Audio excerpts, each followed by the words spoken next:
ଭଲ ସମୟରେ ତ ସମସ୍ତେ ଆପଣଙ୍କ ପାଖରେ ଥାଆନ୍ତି, କିନ୍ତୁ ଖରାପ ସମୟରେ କେବଳ ସେହି ବ୍ୟକ୍ତିମାନେ ଆପଣଙ୍କ ସାଥ ଦେଇଥାନ୍ତି ଯେଉଁମାନେ ପ୍ରକୃତରେ ଆପଣଙ୍କୁ ଭଲ ପାଇଥାନ୍ତି। ତେଣୁ ସେହି ଲୋକମାନଙ୍କୁ କେବେ ବି ଅଣଦେଖା କରନ୍ତୁ ନାହିଁ, ଯେଉଁ ଲୋକମାନେ ଖରାପ ସମୟରେ ମଧ୍ୟ ଆପଣଙ୍କ ସାଥ ଦେଇଥାନ୍ତି।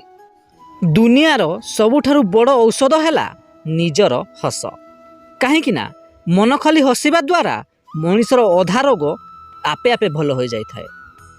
ଦୁନିଆର ସବୁଠାରୁ ବଡ଼ ଔଷଧ ହେଉଛି ହସ। ସବୁଠାରୁ ବଡ଼ ସମ୍ପତ୍ତି ହେଲା ବୁଦ୍ଧି, ସବୁଠାରୁ ବଡ଼ ଅସ୍ତ୍ର ହେଲା ଧୈର୍ଯ୍ୟ ଏବଂ ସବୁଠାରୁ ବଡ଼ ସୁରକ୍ଷା ହେଲା ବିଶ୍ୱାସ। ଜୀବନରେ କେବେ ବି ଜଣେ ଭଲ ଲୋକକୁ ଖରାପ ବ୍ୟବହାର କରନ୍ତୁ ନାହିଁ, କାହିଁକି ନା ସୁନ୍ଦର କାଚ ଭାଙ୍ଗିଗଲେ ଗୋଟେ ହତିଆରେ ପରିଣତ ହୋଇଯାଇଥାଏ।